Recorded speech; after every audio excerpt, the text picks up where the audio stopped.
South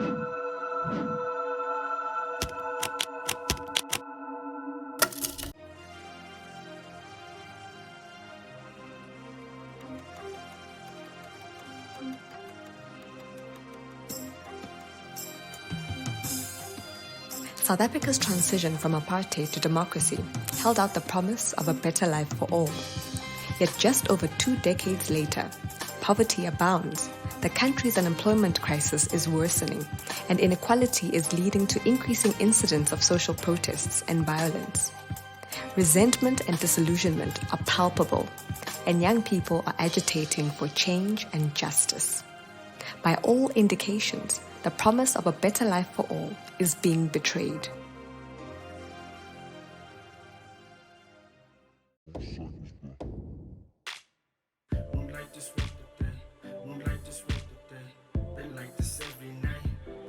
Graduation day at Wits University, a day that many young people dream of. Unfortunately, for many, it will not translate into a job or a successful life afterward. In South Africa, young people are disproportionately affected by social ills such as unemployment, high incidence of HIV infection, high mortality rates, drug abuse, and other risky behavior. Young people have also been labeled as apathetic because of their disengagement from formal political processes such as voting. But evidence has shown that young people are very active as protest leaders and activists in ways perhaps that many in a democratic system would call unconstructive.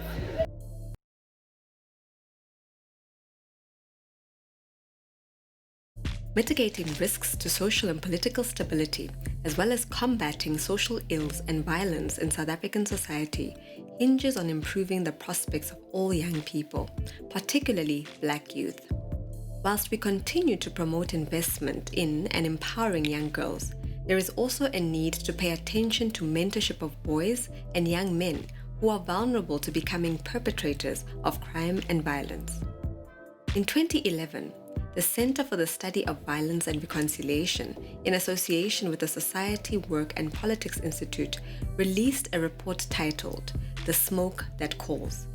The report presents the intricate relationship between poverty, unemployment, and inequality in producing and perpetuating collective violence. Findings highlighted how young men are at the fore of protests and collective violence. Page 3 of the report contains this stark warning. Many of those who participate in the violence are unemployed, live in poverty, and see no prospect of a change in these circumstances. Theirs, they feel, is a half-life, as they are unable to participate as full citizens in the economy and society. Impoverished young men, in particular, experience this as the undermining of their masculinity, as they are unable to establish families. Protest provides them with an opportunity to exert their masculinity through violence and to experience themselves as representing the community and fighting on its behalf. Unless wide-scale strategies for social and economic inclusion address this issue, social fragmentation and violence is likely to continue. There's so much that we have done in understanding the causes of violence, in South Africa, in terms of what are the risk factors and associated factors. Will we ever get to a point where we begin to break all these cycles? Can you, for us, just outline some of those causes, and some of those risk factors? Violence begets trauma, trauma begets violence. A simple example that I can give is that if you were to think about mainly who are the perpetrators of violence, there's an argument that you make that obviously young men are both perpetrators and victims of violence. And then you begin to where does their story begin? From 2007, met a group of very young boys. They were the age of 12 when I met them, 12, 13, 14. And I've been tracing them since 2007 till 2018.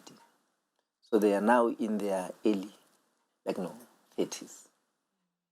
In total, they're like about 14. Initially, when I met them, they were like about 32. But there's 14, I traced them till to date. And some are working, some are not working, one is in prison, some have died along the way and everything. So the story that comes out of that is that they come from different homes, raised by different parents.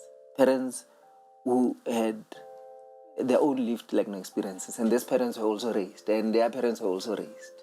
Okay, and then with this stories, this life stories of this young men, you're able to see how trauma passes from one generation to the next, and how they also try and negotiate different sort of identities. But of course, they are growing up in a particular context. Okay, so obviously their voices need to be mediated between who they are, their lived experiences, the lived experiences of their parents, but also in the context of other boys in the community, but also other voices in the macro sort of level. Also the fact that we're living in a global village with access to DSTV and sort of all those influences and influences. Okay, but what you get is that I'm quite conflicted, and I'm forever in a struggle. But fortunately, and they're making reference to that. Now I have a safe space through my interview with them, where I can talk about my own vulnerabilities, my own fears, my own anxieties, and hence, in the whole book, I talk about the psychological sort of aspect of being like a boy, and how you this is what you hear, and this is what you wish to be, but also such voices are not sort of celebrated, because again, when I go to some of the protesters, whom some are young men. There's another article which I can send you, the violent masculinities of protest, where some of them it's about the wish to also drive ML or whatever expensive car, and obviously it's about notions of hegemonic masculinity. For you to be seen as a real man, you need to have a bigger car, and a bigger car, it comes with all kinds of benefits.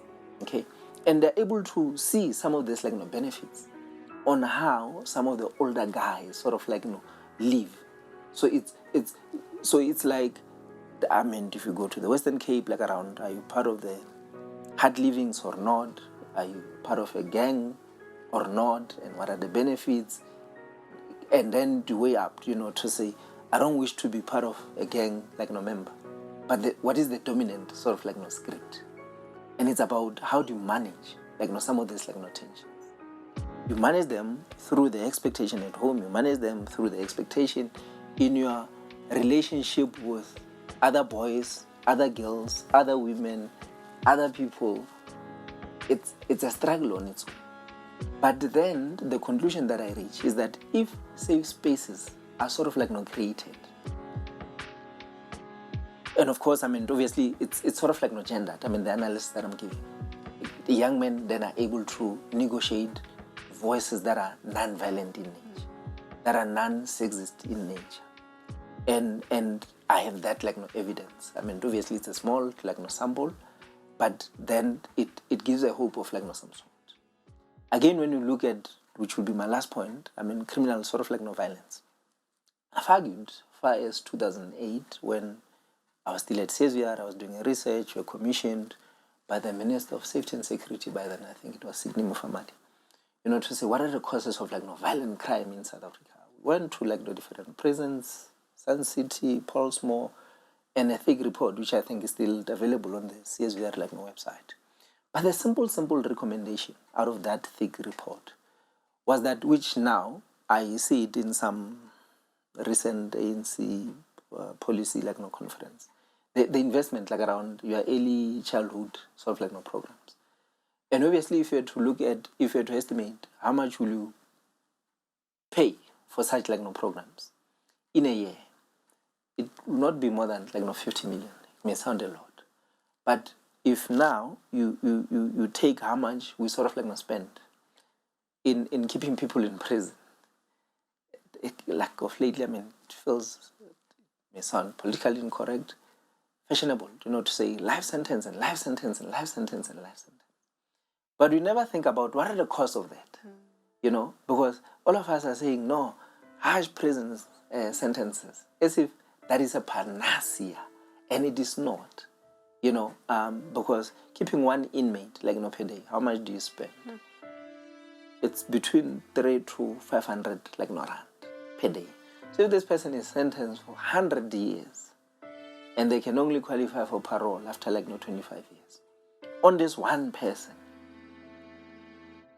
you're going to spend millions and millions of rand. Okay, so if you have to think about what is cost effective, if then through these findings of my work about young men, and then you're able to okay, let's create safe spaces, okay, for them to reject violent notions of what it means to be a young male, and also change all this prescripts of, I guess, what it means to be a human being, political subject and everything. How much are you going to save? You'll save billions and billions of rand. So obviously it's around, we're focused at the tertiary level, including community protests. To say people don't just wake up and say we're going. I've not gone to any community where in the morning people just woke up and then decided to go and burn a library. It has never, in all communities that I've been to. I don't know, what I've seen with media, there'll be this a headline, which obviously sensationalize almost everything. But when you go behind the scene, there's a lot that you sort of hear. Okay, so there's something about the political system, to say, is the political system also not breeding, but also maybe it works for the system. So again, when you go, it's look, we're told to say you do this, you do this, you do this, and we have done all that. But there's no response. There is no response. Okay, so again, by then, unfortunately, the library has been banned. South Africa's unemployment rate shot to 30.1% in the first quarter of 2020, up from 29.1% in the fourth quarter of 2019, hitting another record high. A worrying trend is that unemployment and poverty are concentrated amongst youth. According to Statistics South Africa's quarterly labour survey for quarter 1 of 2020, young people aged between 15 and 34 years accounted for 63.3% of the total number of unemployed persons. For the same period in 2019, these young people accounted for 63.4%. This means that 6 out of every 10 unemployed people are youth. Statistics also reveal that the unemployment rate is higher among the youth irrespective of education levels. Graduate unemployment is highest in the age group 15 to 24, followed by the age group 25 to 34 years. Why does this matter? The ability to find employment is linked to prospects for economic independence, which are expressed in the ability to enter the credit market, to accumulate assets, and to have buying power to participate in the economy as consumers. It is also inextricably linked to prospects for social mobility in a country characterized by generational poverty and extreme social and financial inequality that is racialized, with white people at the top of the pyramid and black people at the bottom. Thanks for coming. Young people are disproportionately affected by the policies, the decisions, the crises, that are caused by these political parties, particularly the governing party. If they're opting out of politics or of the formal platforms for participation, how else do they think they're going to make a change in society? What are the other avenues that young people are exploring now? So one of the things we've been saying around this is we've been calling it alternative democracy, is that there's often the misconception that if you're not part of the electoral game, if you're not voting and doing all of that, then you're not doing anything. And that's completely untrue, right? If we think about community protests around this country, by and large, they're organized by young people, right? If you think about then student movements and civil society movements that happen in communities, they're led by young people. And so there are many young people who are saying, this system is not working, but we need something that is. And so young people are organizing, we do obviously have a segment of young people that are apathetic and are not interested, but that cuts across age, right? That's symptomatic of being human. Not everyone is going to be interested in this stuff, and that's fine. And that's not unique to South Africa. Not at all. Turnout rates across Exactly. The world. I mean, I was in Tunisia a couple of weeks ago for their elections. Their parliamentary elections had, I think it was less than 40% turnout. And people were excited. They were like, oh, this is quite high this year. But it was incredibly low, right? So across the board, there are people who are not interested. And I mean, I guess it's fine, if it's not something that serves you, you should be able to opt out. And so it's unfair to say that being apathetic and uninvolved is something that's specific to youth, because it's not. And it's also unfair to then assume that young people are not doing anything. Yeah.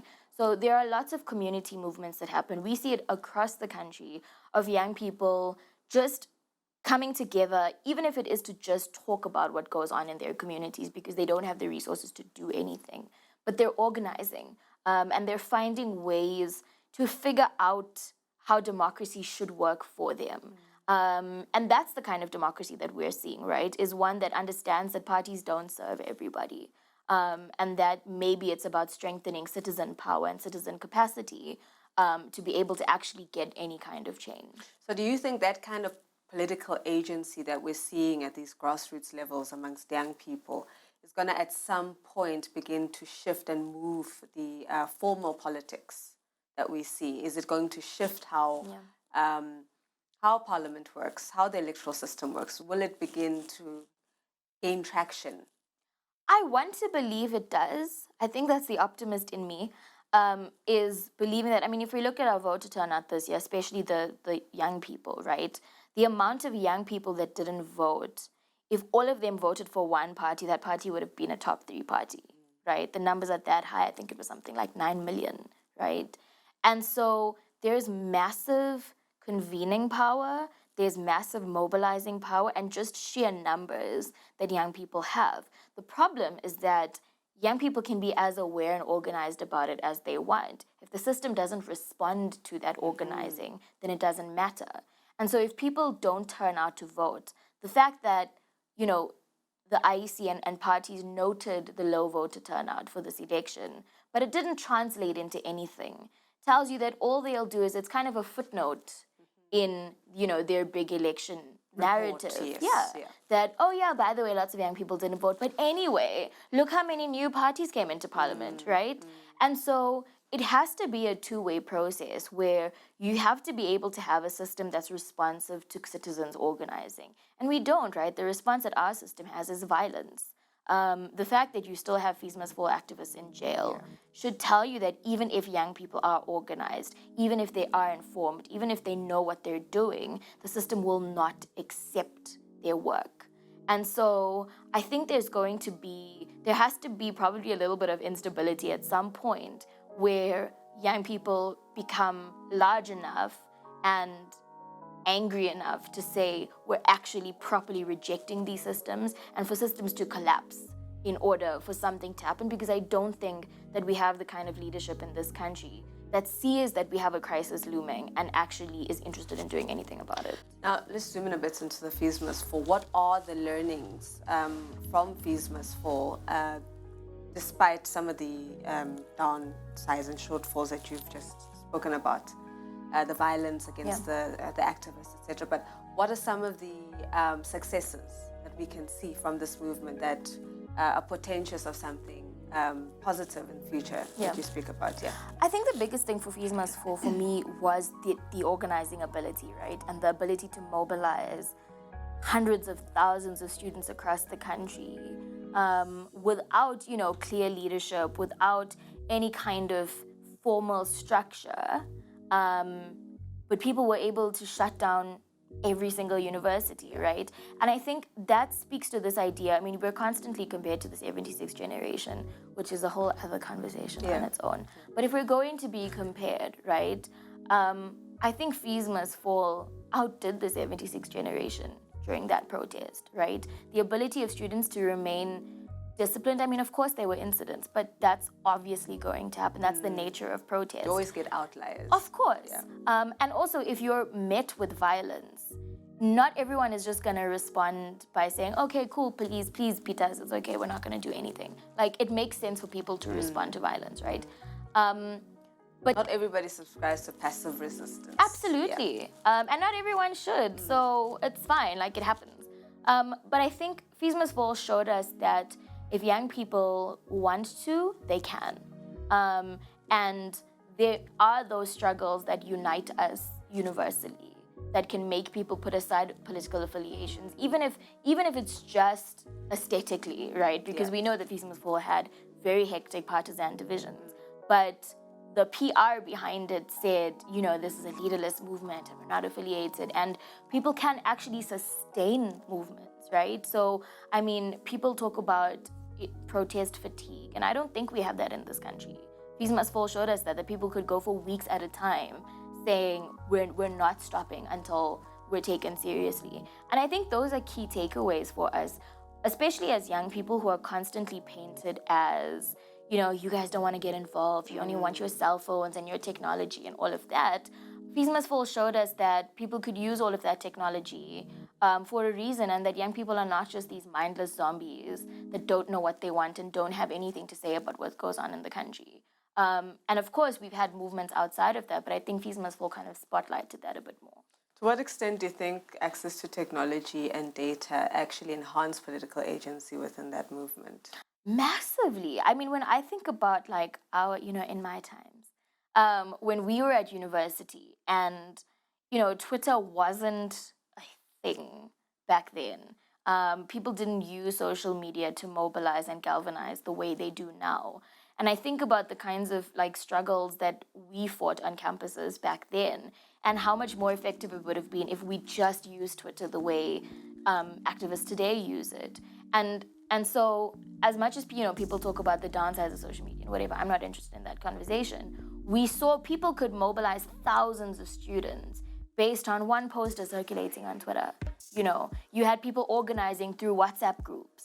And so it allows young activists around the country to connect with each other in ways that they would never have been able to do so before.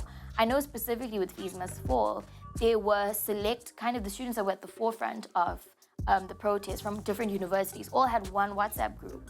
And so at any point in time, people at VITS knew what people at UCT were doing. And so that organizing capability that social media has, but also the chance to take control of the narrative, right? At any point in time, you could see what students were thinking.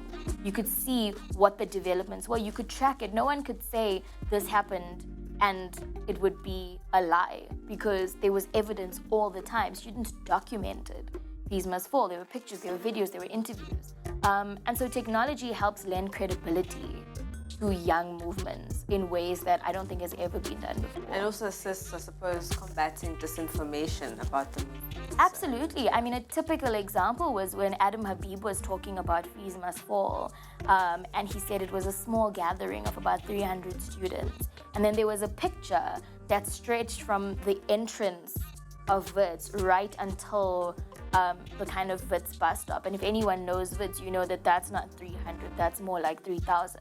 Right? And so it was that documenting power that could say, actually, Habib, you're lying, and here's what the truth is. And so whenever, you know, big, powerful systems like university managements that have huge PR machines are always the ones that own the narratives. And lots of students have fallen victim to not having that power to fight back. Whereas with technology now and the way people used it, they were easily able to combat disinformation and to kind of upset the power imbalance that universities generally wield.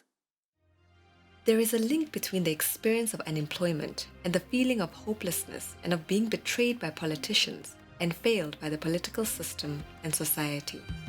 This has resulted in disillusionment and disengagement with the political system. Nevertheless, many young people remain driven to make a change.